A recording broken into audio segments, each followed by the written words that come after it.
Hey y'all, welcome back to my channel, and if this is the first time you found me, welcome. I'm glad you did.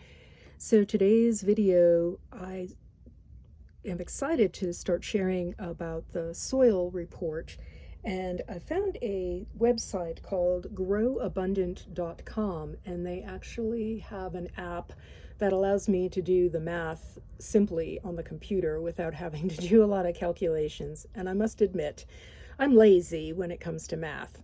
So the whole seed catalog came in this week, and I'm really excited about spring already. We've had 2 snowstorms, and I'm excited about spring. But the catalog looks really good. However, before any of these plants can, any of these seeds can be purchased, the soil remediation has to happen. So let's get into it.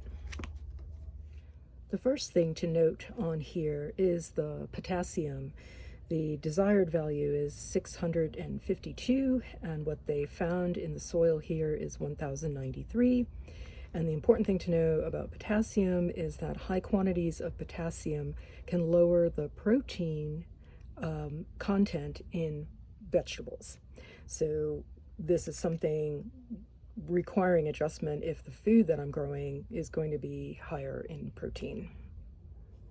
The first questions they asked as I filled out the graph on the site was what type of fertilizer I was going to be applying. And the two things that I have access to so far here are alfalfa meal and composted cow manure. So those are the two things that I indicated I would be using. They said that the nitrogen will not be supplied by my compost nitrogen source choices, and they're recommending that I also add something like feather meal in to improve the nitrogen availability for the plants. The other things that they were recommending are azomite, which I have, ferrous sulfate, which I don't have, elemental sulfur, which I do have, and you saw that in the garlic video, bioavailable copper, which I don't have, zinc sulfate, which I don't have, borax, which I do have, and they're also recommending worm compost dug in when I'm actually transplanting things out into the garden, that will bring in more beneficial microbes and help the organic matter as well. Additionally, they recommended doing a foliar feed of kelp meal every 2 weeks as needed to supply trace minerals. And they were recommending the ferrous sulfate to increase the amount of soil iron to get it above that of the manganese. Now, you may or may not be able to see this on here, but the iron percentage was, parts per million was 38, and the manganese was 105. So the iron needs to be higher than the manganese for better plant growth. So that's why they're recommending that. Also, let's see, they're saying that the soil has a very high pH. It's higher than 7.2. Yes, it is. The pH is 8.2. So they're recommending that a total of 926 pounds per acre of elemental sulfur will help lower the pH. It's also going to diminish the potassium levels, which is a good thing because right now the potassium levels are too high, and as I said, that can lower the protein content in the food I'm growing.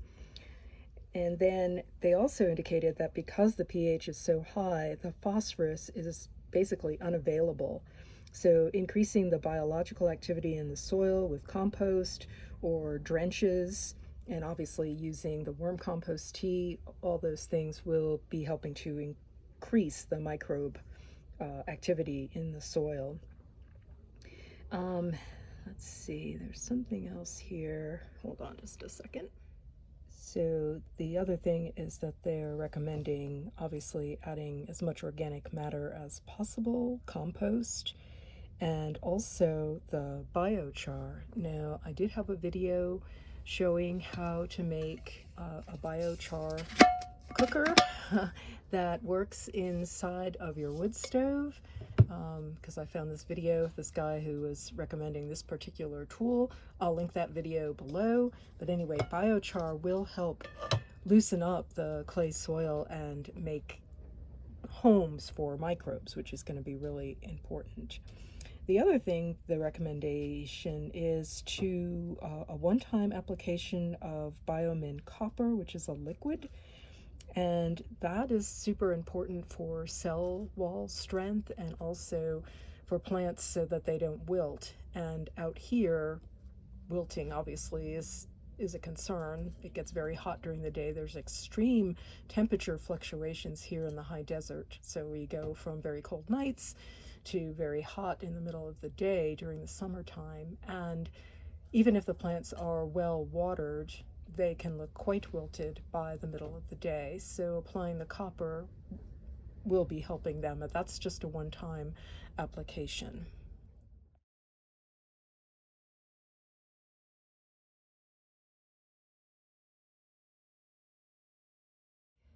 In the Intelligent Gardener book by Steve Solomon, he has a whole section on iron and manganese imbalances in the soil.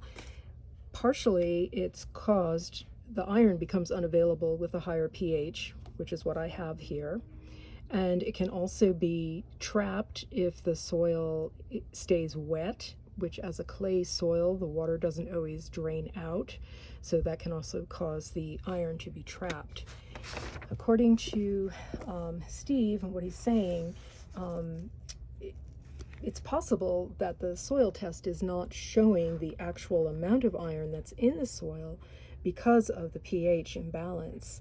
And so his recommendation is not to overdose the iron into the soil until the pH is improved. And the best way to help the plants in that case is to do foliar feeds of iron. So iron is important for the chlorophyll production, for the respiration of the plant, and if there's an iron deficiency, then what you're going to be seeing for iron deficiency is that the leaves, including the edges, turn yellow in color. The veins of the leaf will remain green, but the rest of the leaf turns yellow. So that will be one way to notice it, and that, I'm guessing, will probably be noticeable on things like the little fruit trees that we planted. So the other thing to find will be iron in a chelated form, as that is the easiest way for the plants to take it up.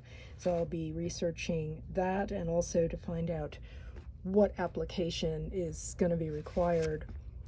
All of these soil remediations need to be done gradually because there is microbial life in the soil, and making a too drastic change all at once will kill the soil microbial life, and that's the last thing that I want to do here. I'm all about increasing the soil life. Eventually, it would be lovely to get to a no-till scenario. However, for these first years out here, with the soil being pretty well compacted and clay, it's going to be important for me to be turning the soil over, and that does disturb the microbial life. Ooh, it's kind of windy out here. What I wanted to show you, since I just said about the microbial life and having to turn things over, is that after the snow, I've noticed a more porous openness about the soil versus areas, open soil like this. When it rains, it gets more compressed. Something about the snow opened it up. Yay! So that's it for this video. Thanks for joining me. I'll keep you all updated as I do the remediation out there in the garden areas. And I'm just going to sit here and enjoy flipping through the Baker Creek catalog and dreaming about spring. That's what keeps me motivated to do these other parts. I'll put the links below for the Logan Labs and also for the site that has the calculations on it in case anyone else is interested in doing this. Thanks for watching. See y'all in the next video. Till then.